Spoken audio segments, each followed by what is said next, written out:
É como se dissesse.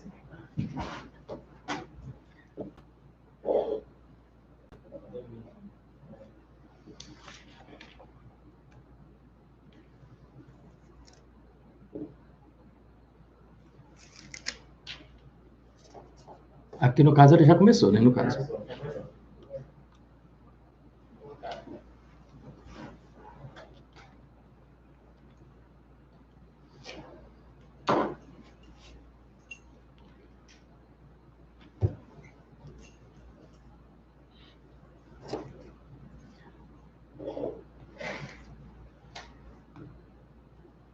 A paz do Senhor a todos os nossos irmãos ibadianos. Deus em Cristo Jesus vos abençoe. Conceda a vocês uma segunda-feira abençoada na paz do Senhor Jesus. Estamos iniciando com muita alegria aqui o módulo Hebreus e Epístolas Gerais. Com muita alegria, mais uma vez estamos aqui nesta sala abençoada para ministrar esta aula maravilhosa aqui para vocês da sala 8. Grande abraço.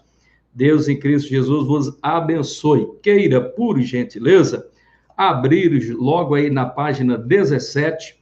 Esse livro é escrito aqui pelo Ricardo Carvalho. E se nós tivéssemos que aqui falarmos ou definirmos o que seria ou um tema central dessas epístolas gerais e de Hebreus, a gente iria constatar que o tema central ele giraria em torno da superioridade do sacerdócio de Cristo e as práticas da vida cristã.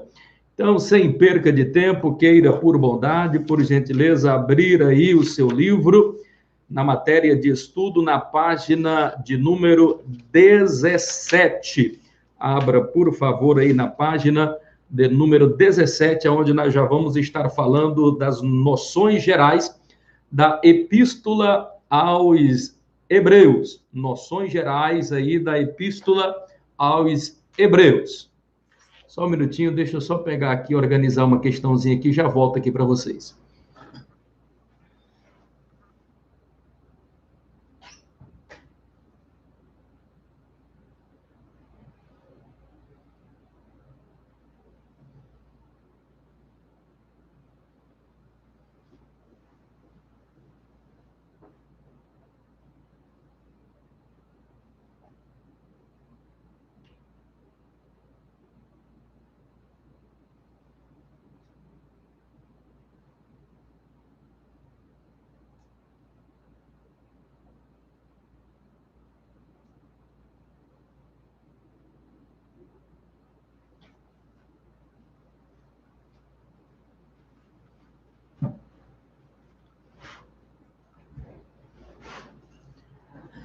Muito bem, retornando aqui para a nossa aula, vamos aí para a página 17 do nosso livro, onde nós vamos estar estudando aí, como falamos, o módulo Hebreus e Epístolas Gerais, onde vamos estar durante todo esse livro falando sobre a superioridade do sacerdócio de Cristo e as práticas da vida cristã.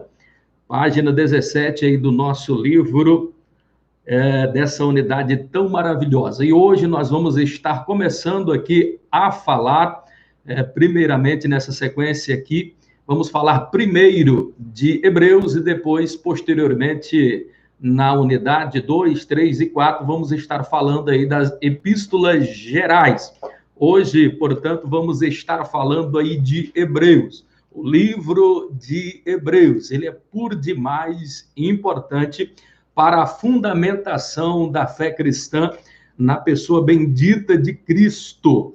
O livro aos Hebreus, ela é uma epístola, ela é uma carta, um livro de primordial importância na defesa da fé cristã.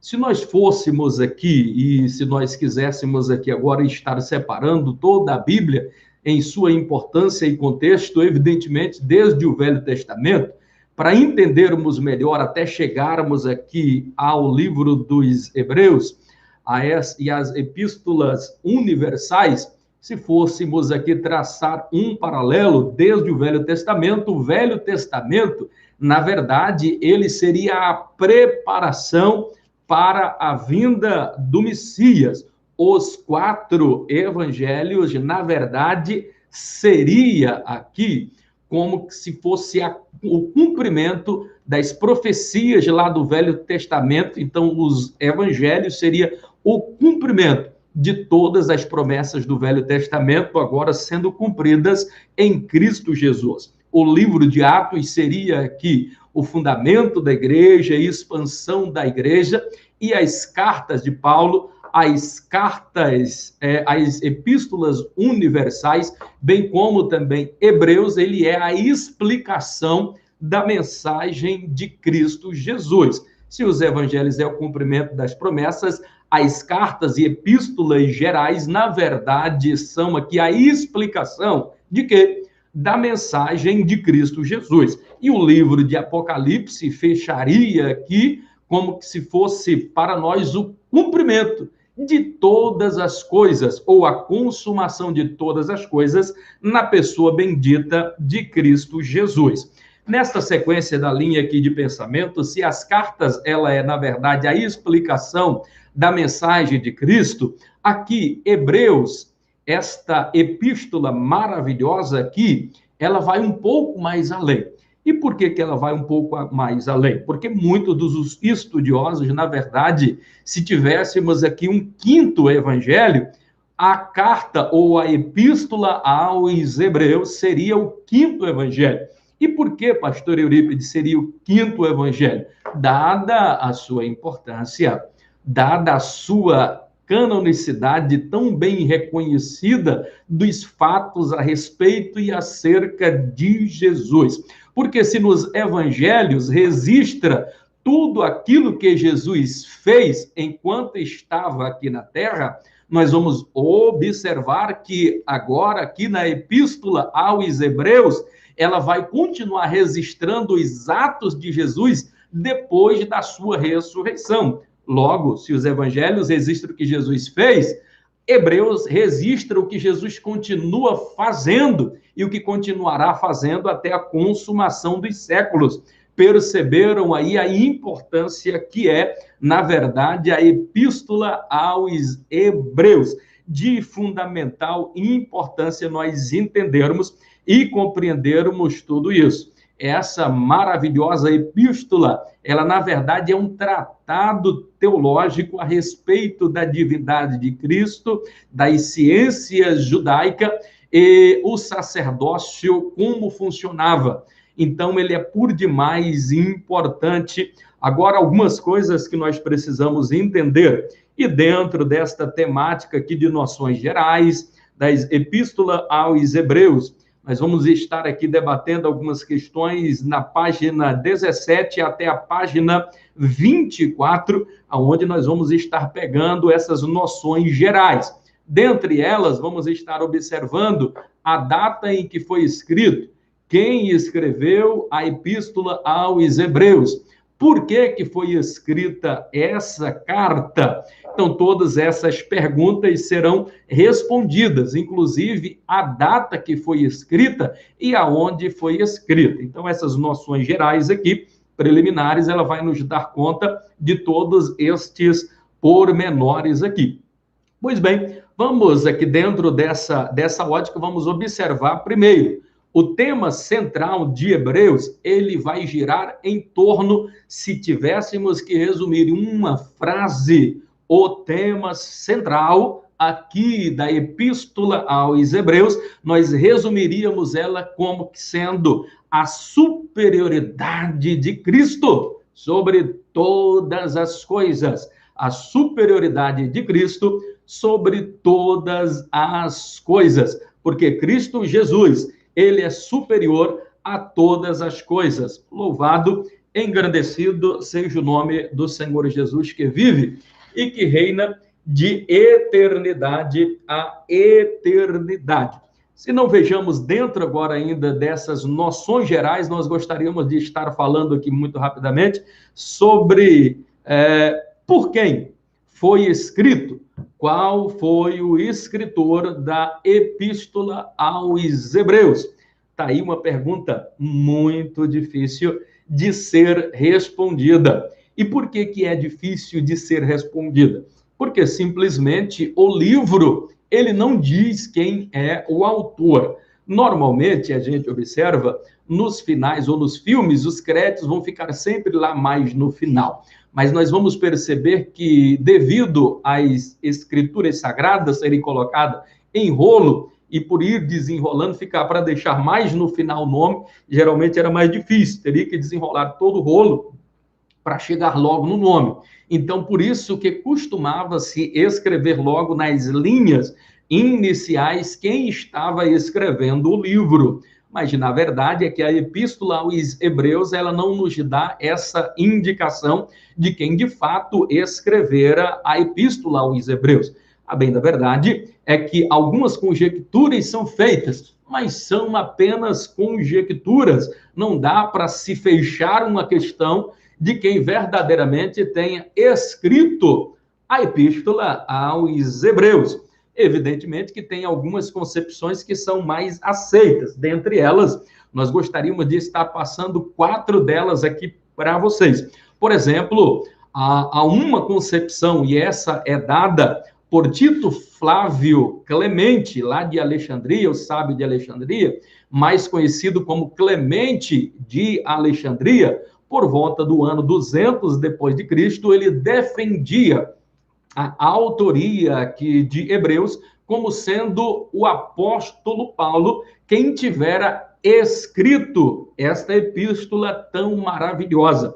E se isso for verdade, então nós vamos ter aqui mais da metade de todo o Novo Testamento sendo escrito aqui pelo apóstolo Paulo, dada a importância que foi o apóstolo Paulo. Então, se não vejamos, mas há alguns argumentos que, na verdade, vão contrário a essa concepção. Primeiro, eles dizem que não pode ter sido o apóstolo Paulo por algumas razões. Mas existem também razões pelas quais aqui Clemente de Alexandria enfatiza de que, de fato, foi o apóstolo Paulo. Dentre as razões argumentativas que ele dava a esse respeito, enumeramos aqui uma onde ele defendia que, dada a complexidade aqui da carta ou dessa epístola aos Hebreus ser tão grande, tão complexa, então só poderia ter sido mesmo escrita por alguém com tanto conhecimento básico, teológico e hebraico das leis, como sendo o apóstolo Paulo. Então, ele defende que Paulo foi o escritor, escreveu primeiro em hebraico, e depois ele passa para Lucas, e Lucas agora transcreve para o grego. Então, a argumentação dele de que fora Paulo era de que existiam poucos líderes religiosos naquele tempo, naquela época, que pudesse realmente escrever algo tão complexo, tão teologicamente perfeito, com tanta erudição e clarezas de detalhes aqui a respeito da lei mosaica, que não fosse alguém aqui dentro das características de Paulo. E ele não enxergava pessoas ou muitas pessoas com essa característica naquela época. Então, na verdade, a sua argumentação tem alguma razão de ser, mas também não podemos fechar aqui alguma questão, porque não fora apenas Paulo que tinha erudição na época, existia muitos outros. A verdade, ele argumenta que era pouco, mas existia vários outros. Poderíamos citar, por exemplo, João Marcos, que falava pelo menos 4 línguas, ele era um poliglota. Lucas também poderia, na verdade, ter escrito, embora que ninguém defenda que tenha sido nem João Marcos e nem Lucas,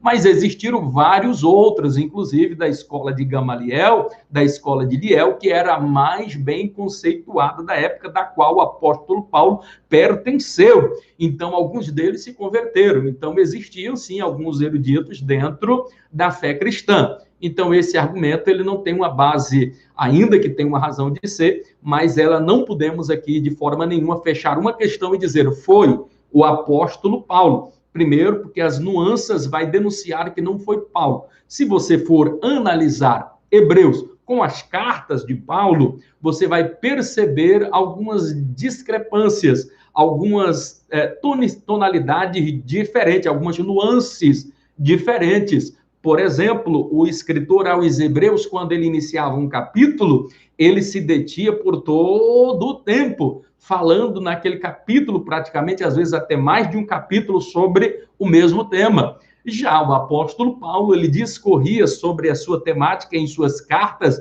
de forma diferente. Em cada capítulo ele falava sobre várias questões, sobre vários paralelos, sobre vários pontos de vista. Ele comentava vários assuntos, embora que com muita intelectualidade, muita propriedade e profundidade, mas aqui as características da forma de escrever é diferente de Hebreus para as outras cartas aqui do apóstolo Paulo. Por isso, então, assim, muitos defendem de que não foi Paulo quem escrever essa carta. Nós poderíamos agora também citar um outro grande nome. No ano 1517, o reformista Martinho Lutero, responsável aí pela reforma protestante. Martinho Lutero afirmava, dentro das suas concepções, de que, na verdade, quem escrevera a epístola aos Hebreus tinha sido, de fato, Apolo. E ele discursava, inclusive, e pegava alguns achados históricos, dentre eles de Filó, de Alexandria, onde ele levava a crer que poderia ser muito bem este Apolo quem tivera escrito esta epístola aos Hebreus, dada a forma eloquente como Apolo pregava. Ele pregava com conhecimento judaico profundo muito grande, um conhecimento filosófico muito grande que Apolo tinha. Então ele tinha, sim, as características e os atributos necessários para terem escrito e reivindicar aí a epístola de Hebreus que tenha sido escrita aí por ele. Então, Martinho Lutero defende essa concepção aí de que, na verdade, fora ele, Apolo, quem escrever a epístola aos Hebreus.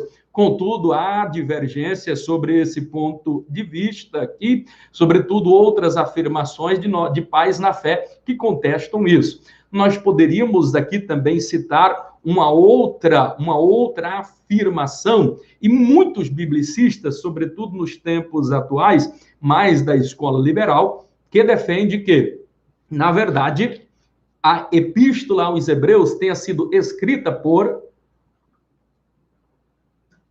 Priscila e por Áquila. E por que é que ele defende que tinha sido Priscila e Áquila? Porque eles entendem que eles tiveram um período aí de comunhão muito grande, uma proximidade com discípulos de Paulo, e essa proximidade com o falar, com toda essa erudição, então eles aprenderam muito bem e foram eles que, de fato, escreveram aí a epístola aos Hebreus.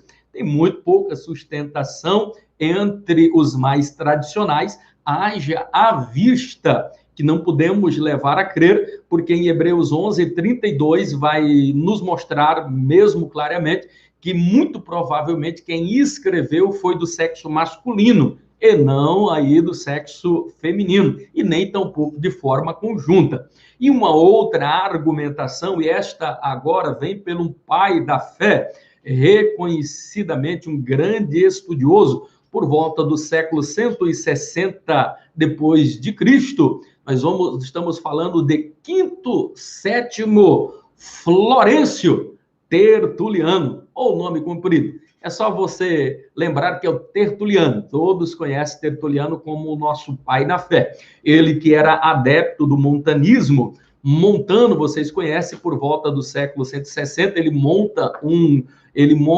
ali um estudo, e ele acreditava muito nos dons espirituais e na santidade dos frutos do Espírito Santo e os dons do Espírito Santo. Então, ele e mais 3 missionários saíam propagando de aldeia em aldeia, levando a palavra e, sobretudo, aquilo que hoje nós temos como base de doutrina pentecostal, algumas coisas, inclusive, pegadas aí do montanismo. Dos legados do montanismo foi ter como adepto um dos nossos pais da fé, Tertuliano. E é Tertuliano, inclusive, que defende aqui, com bases aí até muito sólidas, de quem muito provavelmente tivera escrito a epístola aos Hebreus, que tenha sido Barnabé, por ter caminhado com Paulo, por ter erudição necessária, e a forma como alguns trechos se correlatam levam a crer, e ele defende de que poderia ser, de fato, aqui Barnabé quem tenha escrito a epístola aos Hebreus. Contudo, como nós já falamos, não podemos aqui fechar questão, e talvez pouco importa essa discussão. O importante é que a mensagem está centrada na pessoa de Cristo. Mais importante de quem escreveu é a mensagem que ela é transmitida a respeito da pessoa de Cristo. Então, tampouco importa quem escreveu, sendo que o centro é Cristo Jesus, que é o nosso Deus Jeová, Yahvé. Então, mais importante do que o mensageiro é a mensagem que está sendo entregue aqui. E essa mensagem, ela foi por demais importante ao longo da história, porque com base no livro de Hebreus, nós podemos defender a supremacia de Cristo sobre todas as coisas, sobre toda a obra da criação, Jesus como sendo eterno, coparticipe, coigualdade, e a consubstância com Deus Pai. Então, tudo isso nós encontramos aqui na Epístola aos Hebreus. Então, tão pouco importa quem tenha sido o escritor, o mais importante aqui é o conteúdo da mensagem que está aqui pronunciada e dirigida para nós aqui. Uma outra questão que nós precisamos levar em conta é por que é que a carta aos Hebreus foi escrita. É uma pergunta que ela é respondida aqui também no livro, e nós precisamos ter em mente. Por que é que foi escrito? Ora, havia uma perseguição muito grande aos cristãos naquela época, de tal forma que cristãos estavam sendo martirizados, mortos, perseguidos. Por quê? Simplesmente porque propagavam a doutrina de Cristo, falavam a mensagem de Cristo. E como propagadores da mensagem de Cristo, eles foram perseguidos. E porque estavam sendo perseguidos, muitos dos cristãos aqui estavam pensando em abandonar a fé. Outros que já tinham abandonado a fé. Eles pensavam, ora, eu estou sendo perseguido tão simplesmente por ser cristão, vou abandonar, vou voltar para o judaísmo. Porque essa carta, ela foi escrita aqui a priori para quem? Para os judeus. A carta é aos Hebreus, então está sendo escrita para os cristãos judeus daquela época. Outros querem dizer e defendem que tenha sido, na verdade, escrita para os gentios. Outros argumentam que tenha sido para os essênios, mas a questão aqui, a priori, a maioria defende, inclusive eu, que ela foi escrita para os hebreus, para os judeus, os cristãos judeus, que haviam se convertido ao cristianismo, e agora eles recebendo esta mensagem porque estavam sendo desanimados. Segundo a carta aos Hebreus, ela é também escrita nesse tempo por causa de toda essa perseguição e um levante muito grande, dizendo que Cristo, na verdade, não era o Messias prometido. Então, a carta ela vem para, inclusive, demonstrar isso, que Jesus é o Senhor, que ele é Deus. Vem assegurar a divindade de Cristo, bem como a supremacia de Cristo Jesus sobre todas as outras coisas. Outra coisa que é importante aqui e digna de nós estarmos enfatizando, e é importante também, inclusive, para efeito de prova, que vocês precisam saber é a data que fora escrita a Epístola aos Hebreus. Qual foi a carta? Quando é, pastor Eurípides, que esta carta, de fato, ela foi escrita? Essa carta, ela foi escrita, existe pelo menos 3 importantes datas aqui, que são reconhecidamente e teriam a probabilidade de que pudesse ser essas 3 datas. A primeira data em que é defendida aqui, que a carta tenha sido escrita é no ano 55 depois de Cristo. É uma das datas prováveis que teria sido escrita aqui a carta aos Hebreus. E eles argumentam, inclusive aqui, os que são adeptos dessa questão, eles citam, por exemplo, Hebreus no capítulo 12 e o verso 4, onde vai se dizer, da onde eles concluem da seguinte forma, é que havia um martírio futuro. Então, ali, na verdade, ele é uma metáfora. E porque eles acreditam nesse martírio futuro, eles pensam e têm absoluta certeza que tenha sido antes aí do ano 70 depois de Cristo. E eles argumentam ainda que a carta fora escrita antes mesmo aí de Nero, ou de Nero ter assunto ao trono. Então, essas duas argumentações têm uma falha aí nessa argumentação que não tem nenhuma razão de ser. Primeiro, que essa citação ela é metafórica, não darmos para citar, porque existem inúmeras outras citações que colocam no tempo presente pessoas sendo martirizadas, bem como também o sacrifício acontecendo no tempo.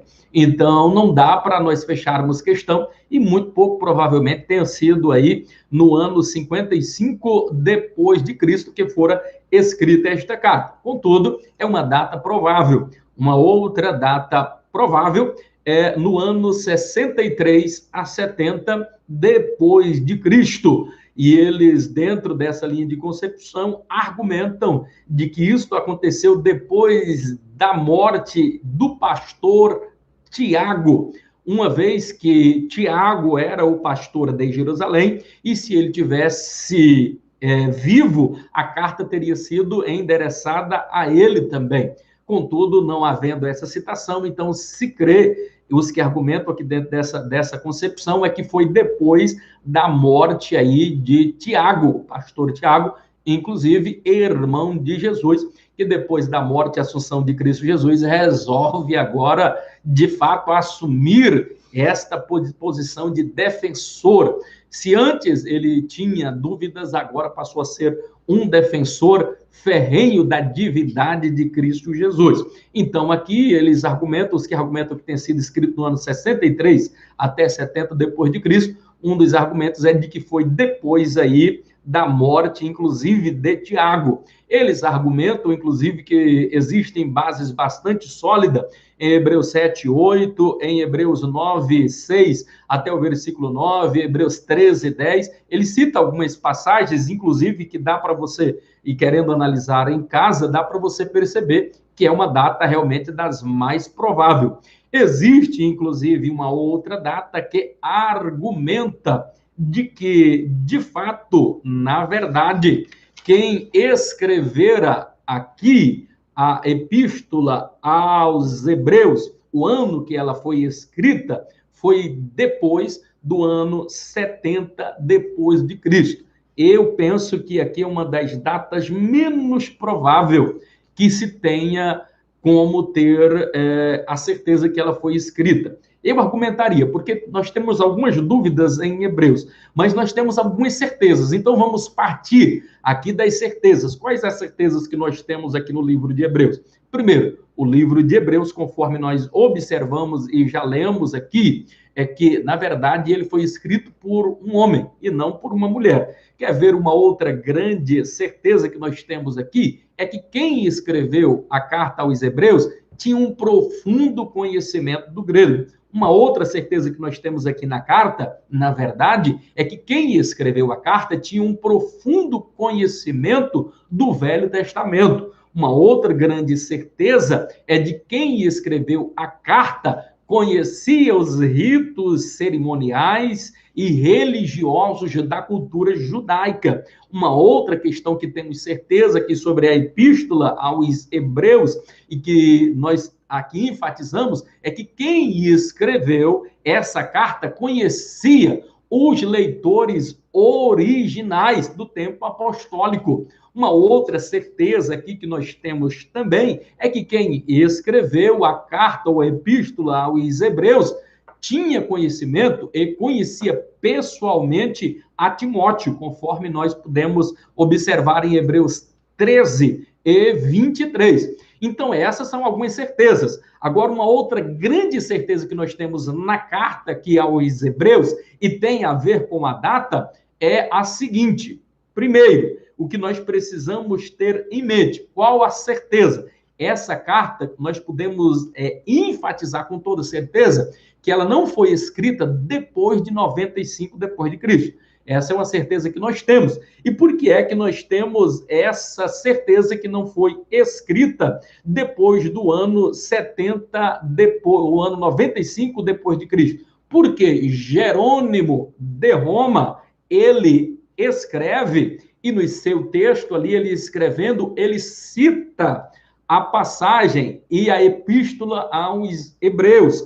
Lembrando que quando ele escreve aqui, Jerônimo de Roma, ele escreveu no ano 95 depois de Cristo. Logo, a carta só pode ter sido escrita antes do ano 95. Então, essa é uma certeza que nós temos. A carta não foi depois de 95, foi antes de 95. Uma outra grande certeza que nós temos com relação à data é de que não pode ter sido também depois do ano 70 depois de Cristo. E por que é que não pode ter sido escrita, se tem alguém aqui defendendo, pastor Eurico?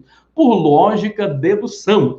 Ela não foi escrita depois do ano 70 depois de Cristo, primeiro, porque não há nenhuma citação de que havia sido Jerusalém destruída e que nem tampouco o templo havia sido destruída. Uma outra questão aqui é que o próprio escritor narra em Hebreus 13 e 23, e ele informa, inclusive, aos santos ali de Jerusalém, de que Timóteo já havia sido solta, e ele estava com a expectativa de que ele regressasse logo, porque se ele regressasse logo, ele junto com eles iria até Jerusalém. Então ele tinha conhecimento pessoal com Timóteo, e inclusive narra quando que ele estava sendo solto, e nós sabemos que esse homem ele foi solto antes do ano 70 depois de Cristo. Então, se ele estava falando da soltura, alguém argumentar, não, mas houve uma outra segunda prisão e tal, mas não existe bases sólidas nem histórica para comprovarmos isso.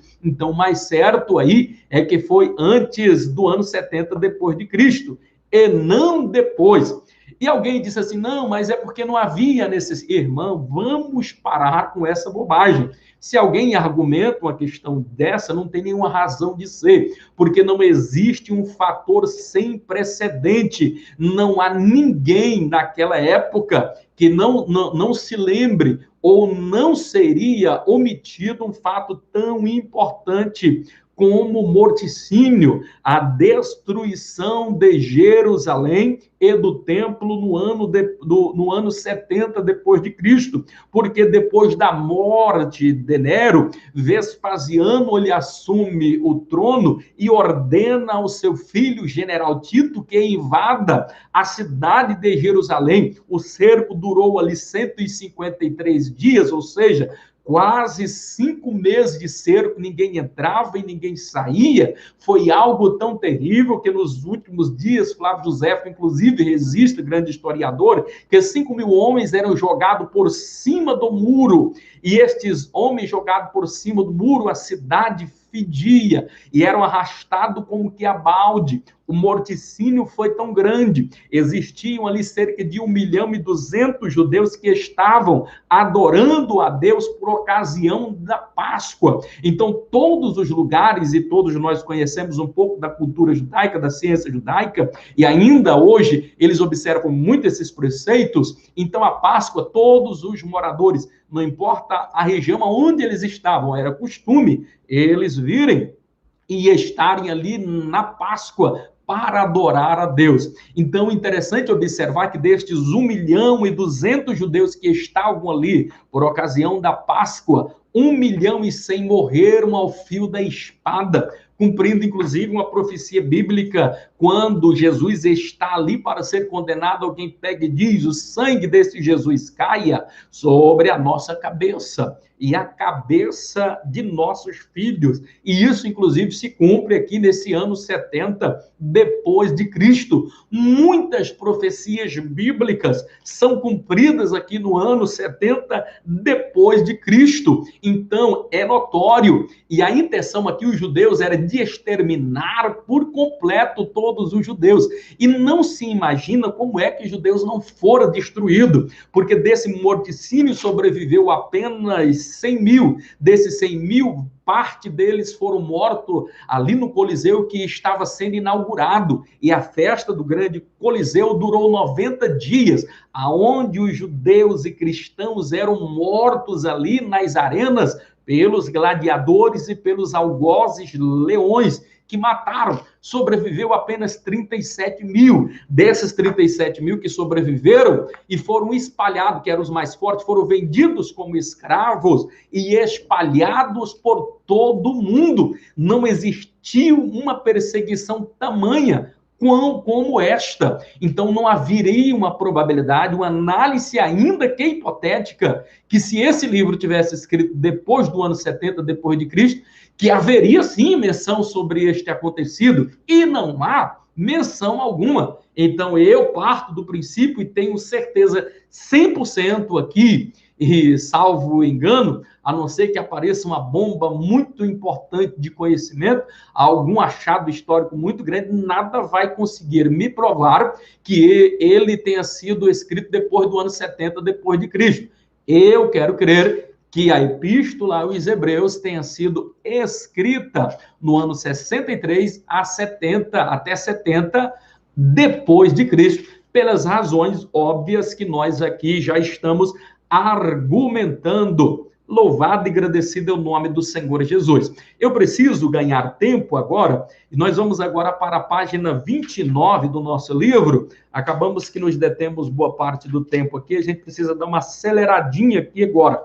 Na página 29 aí do seu livro, página 29 até a página 33, onde vai estar falando sobre a canonicidade da epístola aos Hebreus, canonicidade da epístola aos Hebreus.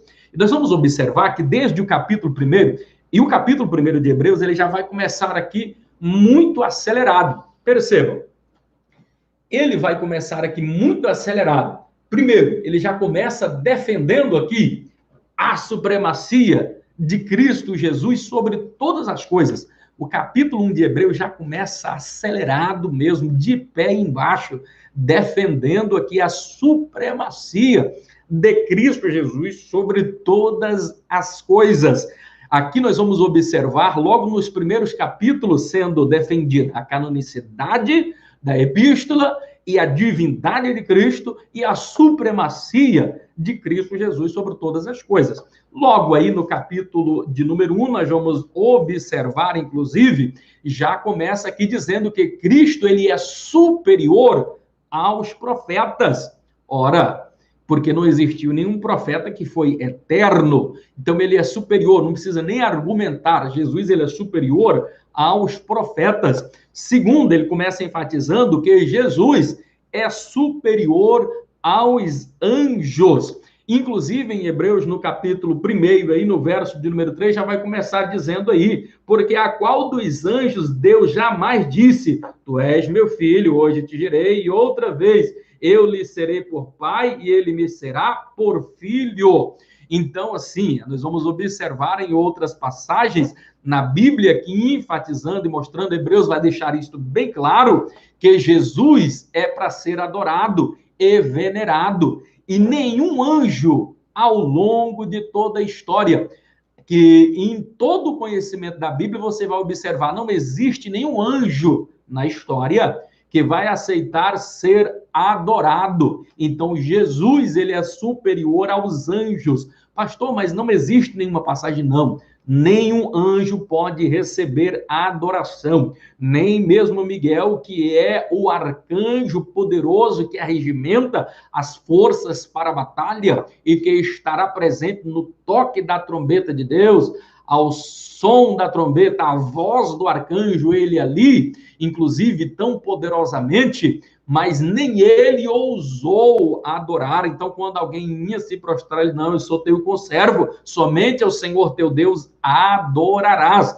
Então, nem Miguel aceita a adoração, nem um anjo pode aceitar a adoração. Pastor, mas eu vi no Velho Testamento uns anjos ali aceitando a adoração. Mentira, nenhum anjo pode receber adoração. Se tem um anjo lá, é o anjo da teofania, esse sim, prefigura e representa o próprio Cristo Jesus, Deus. Então, Jesus é Deus. Então, ele pode receber adoração. Qual é o papel dos anjos? Hebreus, ele nos explica aqui no verso 13 do capítulo de número 1, que eles são espíritos ministradores, que estão a nosso dispor para trabalhar em nosso favor, aqueles que acreditam em Deus e que estão aqui, os santos do Senhor. Então, os anjos, eles estão à nossa disposição, a nosso encargo, segundo a vontade de Deus, segundo os desígnios de Deus. Essa é a função muito clara.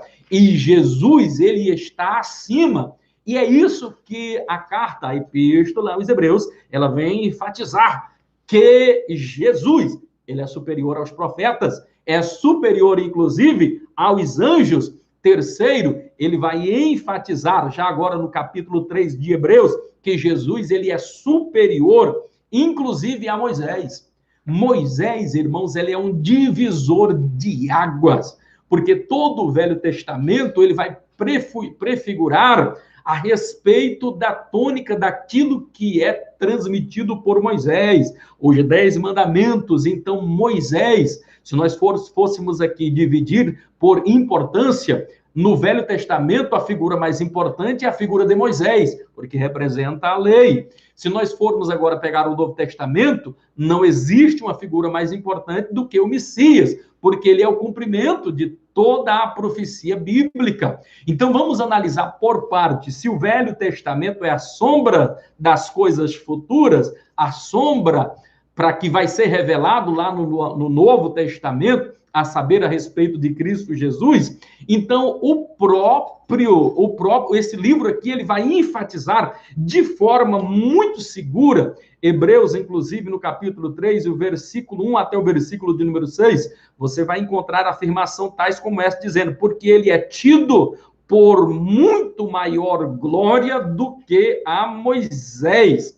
Então, assim, Hebreus, ele está dizendo, enfatizando que Jesus, ele é digno de quanto maior glória do que Moisés, porque Moisés falhou, Moisés errou, Moisés era homem, e Jesus é Deus, ele é coparticipe da divindade com Deus, Deus Pai, Deus Filho e Deus Espírito Santo. Então, ele é superior. E até Moisés, nós vamos observar ele falando em passagens como, por exemplo, Deuteronômio, no capítulo de número 18 e o verso de número 15, aonde ele próprio, Moisés, dizia que depois dele viria um profeta maior, para quê? Para aperfeiçoar a lei. De quem ele estava falando? Isso aqui é extraordinário, irmãos. Ele estava profeticamente falando a respeito do Messias prometido, falando de Jesus. Quem é que aperfeiçoou a lei? Porque Jesus, ele não veio para desfazer da lei, ele veio para cumprir a lei. É por isso que é dito que a lei e os profetas duraram até Cristo. E por que duraram até Cristo? Porque Cristo é o cumprimento.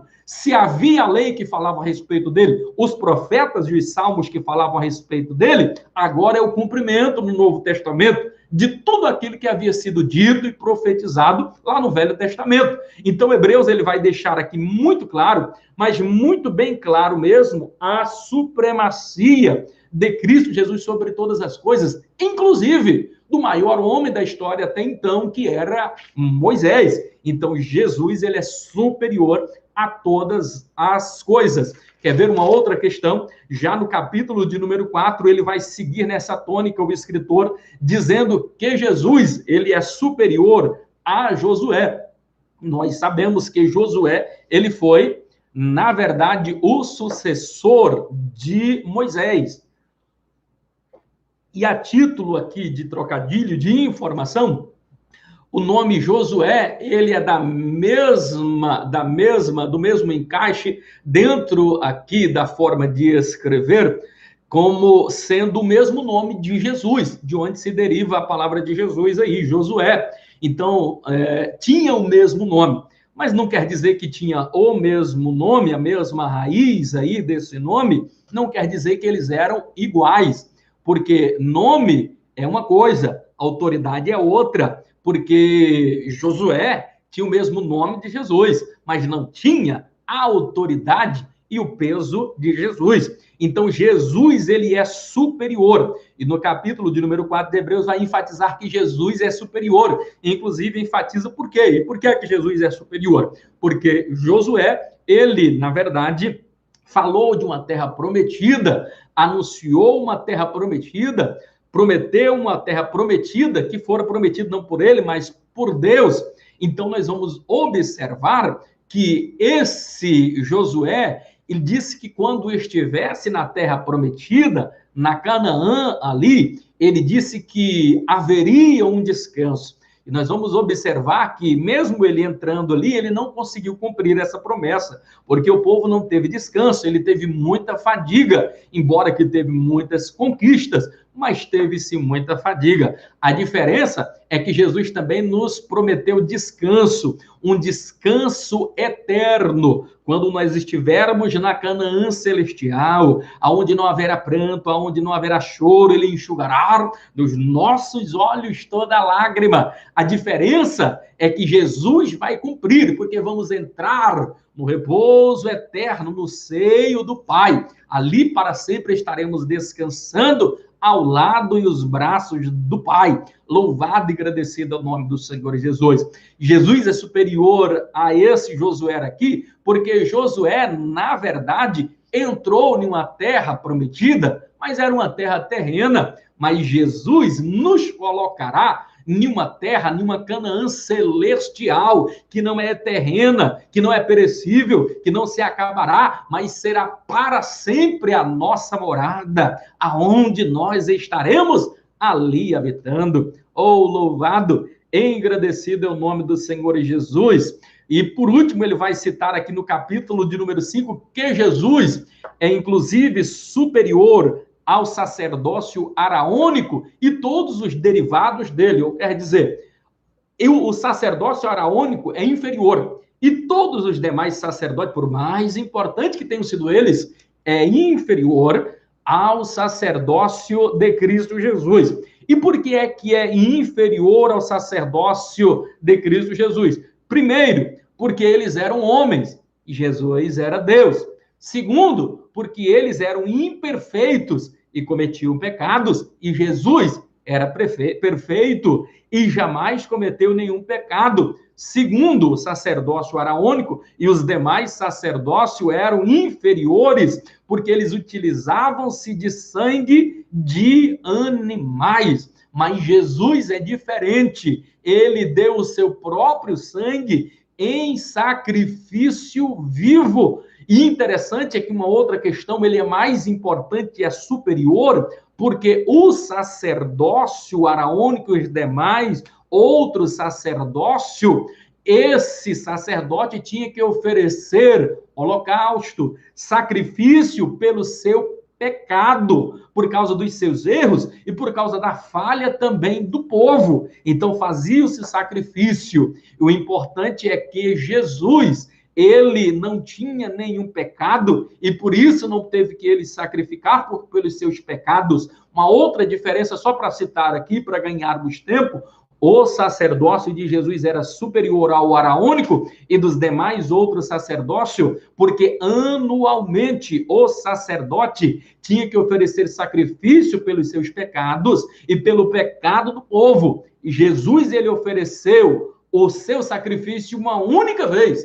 E o sacrifício foi perfeito, que nunca mais se precisou. E a tônica aqui do livro aqui de Hebreus vai ser em cima disso, que é melhor obedecer do que sacrificar. Melhor do que sacrifício é nós obedecermos a palavra de Deus, que essa questão do sacrifício agora cessou. Por quê? Ele é o sacrifício perfeito. Ele se sacrificou para nunca mais nenhum animal ter que ser sacrificado. O sacrifício de Cristo Jesus é suficiente. Isto significa dizer que não precisa você escrever o nomezinho, reunir-se em um local secreto, em um monte, num tal de G12, um encontro com Deus, lá em um monte sublime, liberar perdão para Deus, liberar perdão para o seu pai, para a sua mãe, liberar perdão quando você ainda estava lá no ventre da sua mãe. Não precisa dessa bobagem toda, porque Jesus, ele já se sacrificou. A gente não pode anular o sacrifício de Cristo Jesus na cruz do Calvário. Esse sacrifício foi uma única vez. O que ele requer agora de nós é obediência, porque melhor é obedecer do que nós sacrificarmos. Louvado e agradecido é o nome do Senhor Jesus. A partir daí, nós vamos observar uma defesa muito forte aqui. Essa questão da obediência vai estar muito intimamente ligada aqui, inclusive no capítulo de número 12, onde vai dizer da seguinte forma: filho meu, não desmaies, porque que filho há a quem Deus não o corrija. Então Deus, ele nos corrige, porque antes o que havia, a pessoa pecava, a pessoa falhava, então ia lá o sacerdote, fazia um sacrifício. Feito este sacrifício aqui agora, havia uma expiação pela culpa, os pecados eram perdoados. Então agora com Deus aqui, depois do sacrifício de Jesus, não. Ele está dizendo: você errou, você vai pagar pelo seu erro, você vai pagar pela sua falha, você vai ser castigado, mas fique tranquilo, você não vai desmaiar, você não vai morrer, você vai sobreviver, para que no fim a tua alma seja salva e você não vá morar no inferno.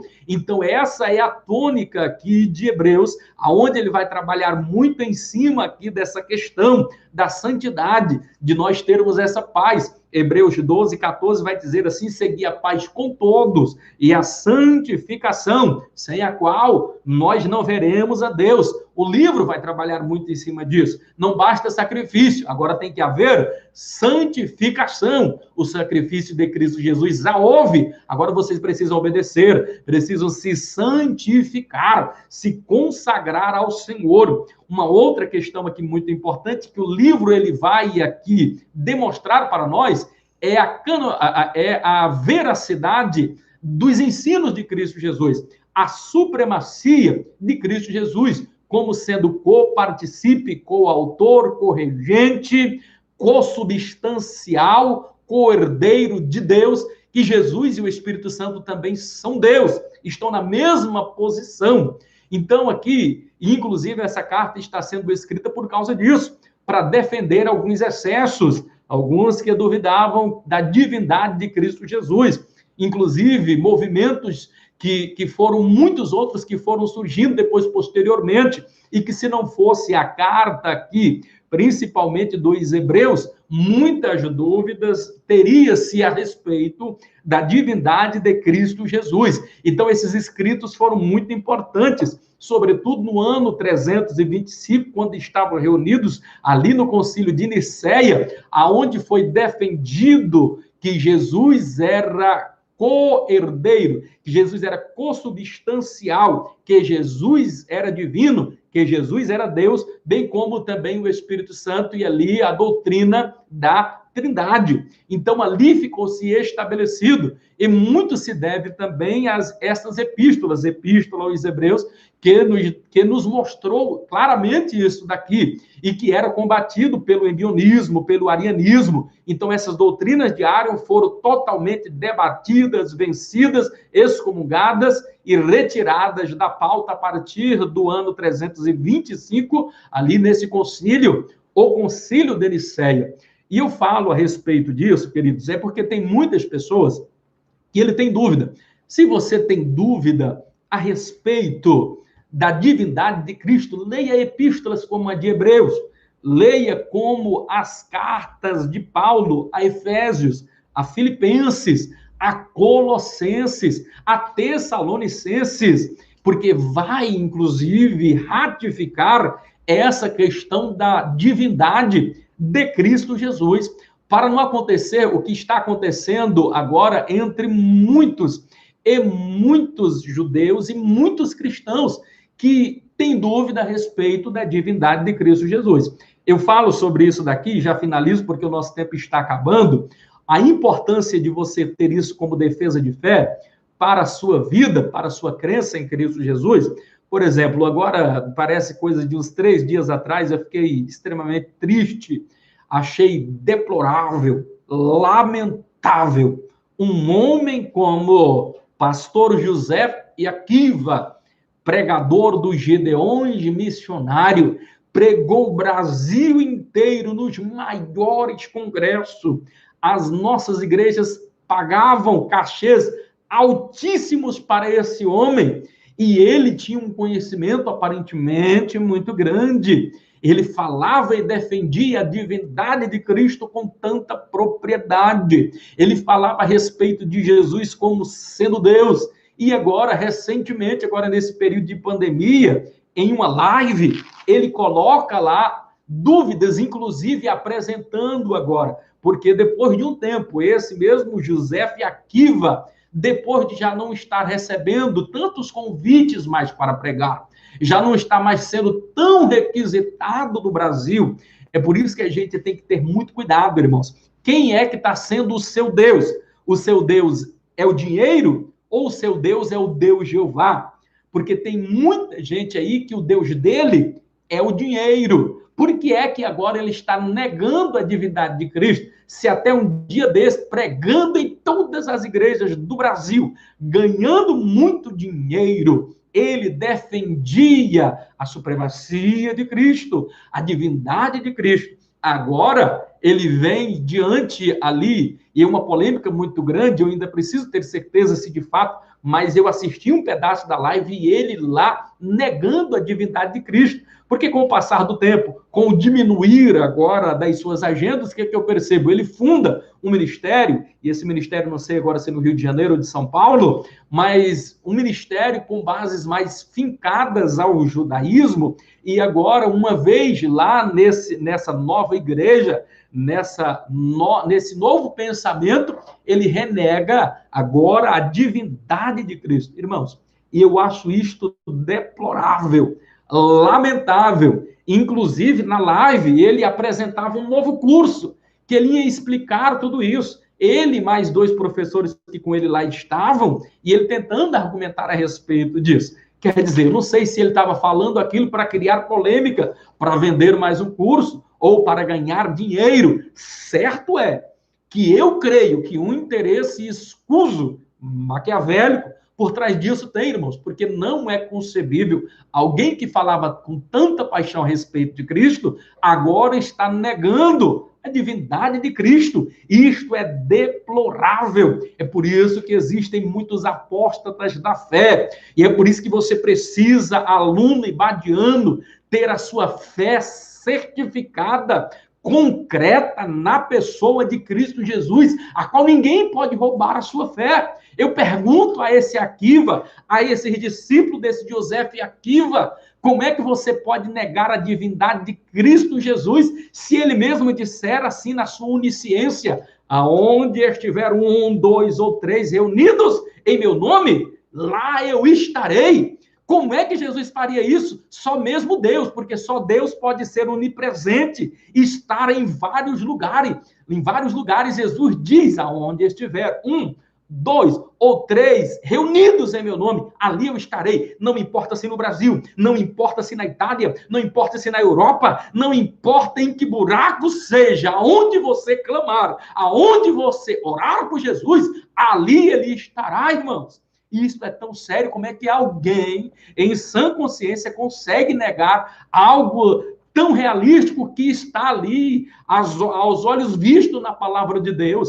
A onipotência, nem vou falar, olha a onipotência de Jesus através dos milagres. olha a onipresença, a onisciência. Natanael ficou tão abismado quando Jesus disse assim: olha, Natanael, eu vi o que você estava fazendo naquela figueira, não tinha ninguém lá. Ele se assustou. Como é que esse Jesus sabe disso? É a onisciência, é um atributo que só Deus tem. Jesus enfatizou que ele era Deus. As epístolas aqui mencionadas enfatizam que Jesus é Deus. Como é que eu posso negar este Jesus se a própria história ela é dividida em dois, em antes e depois de Cristo? Como é que alguém, e eu gostaria de dizer, eu um dia levantei a minha mão, aceitando a Jesus como meu Salvador, e tive a minha vida mudada. Queridos alunos, como é que você também aceitou a este Jesus e teve a sua vida mudada? Quantas pessoas que estavam nas drogas, no alcoolismo, que foram transformadas pelo poder da palavra, crendo em Jesus, porque quem crer em Jesus e for batizado será salvo. Então, como é que eu não posso crer? Como é que eu não posso acreditar neste Jesus soberano? Como é que alguém em sã consciência pode afirmar? Então, o livro aqui de Hebreus, ele vai defender tanto essa supremacia de Cristo Jesus sobre todas as coisas, bem como a sua divindade. Então, isso precisa ficar bastante claro aqui em sua mente. É por isso que, na verdade, Napoleão Bonaparte, em um momento de reflexão, ele dizia assim: olha, eu tenho 2 milhões de soldados à minha disposição, e pela força eu os subjuguei, mas eu admiro Jesus Cristo de Nazaré, porque não foi por força, não foi por violência, mas tão simplesmente pelo amor. Ele conquistou não só 2 milhões de pessoas, mas conquistou o mundo inteiro. Louvado, engrandecido ao nome do Senhor Jesus. Grande abraço a todos vocês, ibadianos. Estamos concluindo aqui a nossa aula. Preparem-se para a unidade 2, onde vamos estar agora dando continuidade falando sobre as epístolas gerais. Grande abraço a todos, abraço ao pastor Paulo Rodrigo, diretor da escola, abraço ao pastor Amarildo Martins, nosso pastor presidente, pastor Silas Batista, coordenador do DEC, pastor Irisvan Batista, homem de Deus, conselheiro aí do DEC. Grande abraço a todos. Termino aqui. Já estamos atrasados com o horário, precisamos passar para o próximo professor. Deus abençoe. A paz do Senhor. Eu continuei porque não tinha ninguém chegado aqui, aí eu estou continuando. Esse atrasei um pouquinho. Eu assim, será que vai vir ou estou só eu aqui? Então deixa eu continuar aqui, aproveitar.